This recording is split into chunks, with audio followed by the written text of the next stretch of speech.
cancer care in Scotland. It's still our biggest cancer killer. If you or a loved one has suffered from lung cancer, I want to hear your experiences of coping with it, of living with it this morning. You can call us 80295 or you can text 80295 or you can call 0500 92 95 00. Mornings with Stephen Jordan on BBC Radio Scotland. Coming up to 8 minutes after 10 o'clock. It's something most women do every day without even thinking about it at home or at work, looking in the mirror to add some eyeliner, put on some lipstick maybe. It's second nature. But imagine trying to do it without a mirror, as that is unnecessary because you are blind. That's not been an obstacle, though, to beauty vlogger Lucy Edwards. Despite having no sight, she's become a bit of an internet phenomenon with her video blogs giving makeup tips. They've been attracting hundreds of thousands of views online. Here she is doing what she does. I just love this palette so much, and I'm just blending that on with my finger. But I just wanted to say, guys, I'm really sorry that I've been away. I have been a bit low, and I'm going to a counsellor just about my blindness. Like, obviously I didn't want to really show it on YouTube too much, but I wanted to let you guys know that, you know, blindness isn't happy sometimes. So that's blind beauty vlogger Lucy Edwards. She joins me now. Good morning, Lucy. good morning. Thanks for your time this morning. When did you lose your sight, Lucy? What's your story? Yeah, so I lost my sight at the age of 17 completely, due to my rare genetic condition called incontinence pigmenti. Really long word. Not many people know too much about it because it's so rare. It's only in 3% of people in their eyes. It actually presents itself as a skin condition, so it's really quite weird. But I lost it due to that condition. The doctors have never really known what to do with me. It's always been an unknown. You're a bit of a medical mystery. I am a bit of a medical mystery. They've always not really known what to say to me. I've always been to and from the hospital since at the age of 11. That's when I lost my one eye, and I unfortunately got a cataract in my other one, and then obviously due to the underlying condition and the problems at the back of my retina, it unfortunately detached. So yeah, that's the sort of short version. So it's a kind of gradual process, and that the full loss of sight at 17, that was in the middle of your A-levels, so it really couldn't have happened. I mean, it's never a good time. It couldn't have happened at a worse time for you. Oh, definitely. It actually took me a bit longer to complete them. I was a bit upset, actually, because my friends had all gone to university a year before me, and I thought, I was going to go with them. And, you know, it's so catastrophic at any age to lose your sight. And at 17, it's just horrendous, yeah. We heard in that clip you talking about, you know, being a bit down about the experience. Talk to us about how you psychologically coped. Age 17, your whole life ahead of you, your dreams ahead of you. How did you cope with losing your sight? To be honest, the first year, I went into this state of shock.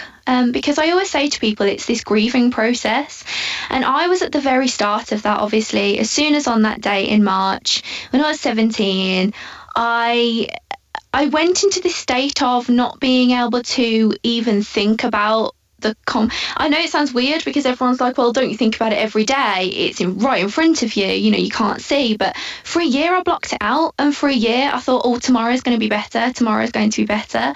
And that not coping with my feelings right there and then, it got me to a state of really just being quite mentally low a couple of years after, because I'd really prolonged not wanting to think about it. And I think that's the way I cope with it. It's not necessarily the way to do it, but I then had to really think about my feelings because I'd just put them back to the back of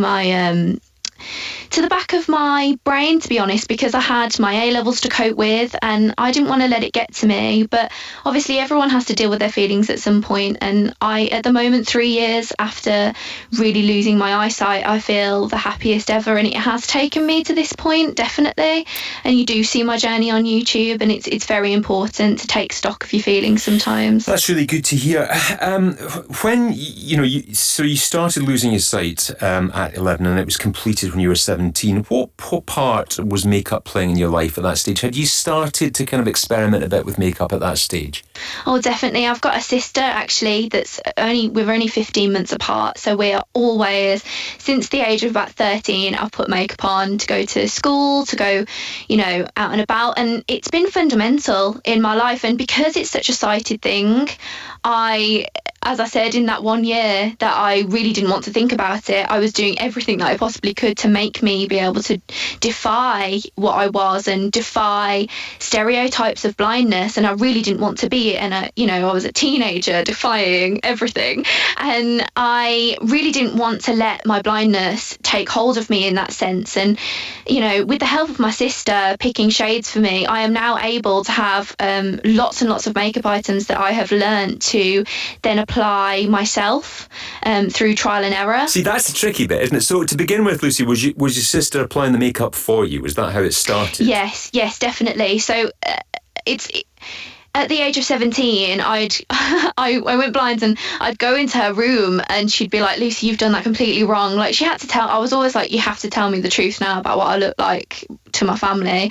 And they have always stuck by that. And sisters are always honest. You see, that's the beauty. Definitely, yeah. And, I'd go into her room and she'd be like, Lucy, the foundation is a completely different shade to your neck and you need to rub it off. And I'd just cry at her. Literally, I'd be like, well, I can't do this myself. Alice, you have to do it for me. And it'd get to the point where I would be so exasperated by myself doing it, but I had to force myself to do it because I really loved it. And I think that's it. When you love something, it's always like you hate it at some points too. I think it's definitely a love-hate, but I've got through that barrier, and I'm glad I had my sister there to be like, well, you don't look very good today, Lucy, and that's the reality. And maybe mirrors don't talk, but mine does. So were you never tempted though, Lucy, just to think, it doesn't matter anymore, I can't see what it looks like on me, so I don't care? No, is my short answer. But because I've always loved it and I know what it looks like, and I've been sighted was sighted for 17 years, I knew how I wanted it to look, and I think the determination overrode the feelings of not wanting to pursue my YouTube channel and doing makeup. I think it was such a passion for me that no matter whether I was sad, crying, upset, angry, I'd always want to pick up a makeup brush because it was my escape mechanism apart from anything else. And I thought it was a way that I could control my own appearance without looking in a mirror, and that was empowering. I got you. And confidence, I guess, as well. Definitely. It helped you get that confidence back in life. Definitely, and it helped me really accept that I couldn't look in a mirror anymore, and accept my blindness and who I am now, because I am a completely different person to what I was 3 years ago. I've grown up, and also I have to accept, if I don't accept my blindness, then I'm never going to be happy. And that's what I've learned really in these past 3 years, that if I don't accept myself for who I am, and I don't accept that I can't look in a mirror anymore, then how am I meant to be happy? So why the video blog?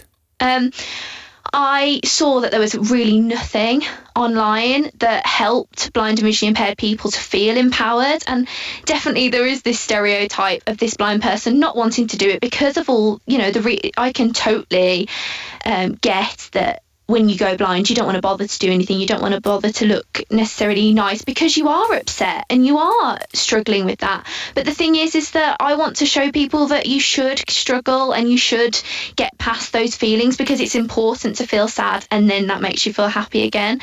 And I think my determination to make other people feel as fulfilled as I have become recently, definitely, and how fulfilled I felt when doing those videos and doing those makeup looks and showing people that you can be disabled and you can do exactly the same thing as before I lost my eyesight, as before I was disabled. So it's just really important to make people feel empowered and know that, as a young person, there's a person that goes blind every single day, and there's going to be someone that types in blind on the internet, and there was going to be nothing to show for anything online until I got my act together and told people that they can do it, and that's what keeps me going as well. I became one of your hundreds of thousands of viewers online this morning when I had a look. For those people who haven't seen them, tell us what you do. Describe what you do in one of your vlogs. Yeah, so I talk about everything from guide dogs to makeup. That's the description on my YouTube channel. I talk about non-sighted issues. If there's been a video online on YouTube that someone's necessarily, said something about about blindness and I don't agree with it, I will conquer it and try and have my opinion. And then there's discussions in the comments. I've, created a community of non-sighted and sighted people to bridge the gap between the disabled and perfectly abled. And I think it's really important to defy the barriers and, make people think that just because you're disabled doesn't mean you can't go up to someone and talk completely normally to them. And I think there is still that barrier. It's getting better, definitely. But if there weren't those videos online, then people wouldn't go, oh, Lucy can do her makeup just as good as me. Wow. And there needs to be someone there showing people that they can do that. And my channel is all about that. It's all about telling people about guide dogs, telling people about what I've been through, and I've been to counselling, I've been, it's not easy, but it's great. And then I have happy videos and sad videos, and just showing my up and down of my life, and also with a bit of makeup thrown in there too. You get an amazing reaction, Lucy. When you read the comments underneath, you really seem to connect with people. That must have been really empowering for you. Oh, definitely.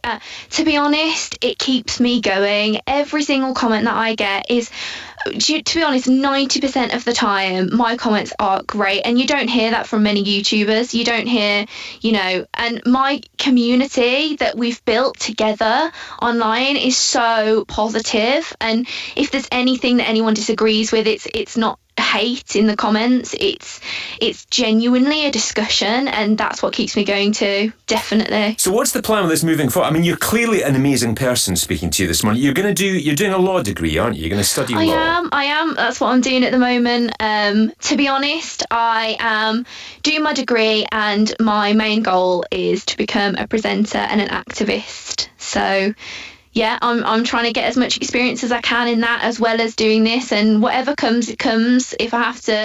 If a opportunity comes and I have to quit my degree, or I stay on my degree and don't get any opportunities, and it's not a linear thing, is it, going into presenting? So that is my main goal, to become a voice for the disabled community. Well, you got a great voice. And are you going to carry on doing the vlog right through university, as long as it takes? Definitely. To be honest, it's been full on university at the moment, but I am definitely going to get back to it. YouTube is my happy place. That's what I always say. And it will continue through thick and thin. Do you sometimes struggle for things to talk about, Lucy, in the vlog? Yeah, sometimes. Can I help you? Can I help you this morning? I've got a topic for you this morning. Hairy legs, and men who shave their legs. Any strong feelings about that? How a man's leg feels? Well, There's a vlog for you. Yeah, there we go. Have that one on me. Yeah, I can give you that. Don't worry, I'll send you the link. You're going to do this? If you want me to. Do it. Go on. Run with it. Give us a sample. What are you going to say? What do you think?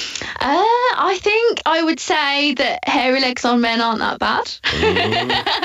They're not too bad. To be honest, as long as my initial reaction is, I've got my boyfriend of 4 years. If he wanted to shave his legs, go for it. If he doesn't, don't. I'm kind of indifferent.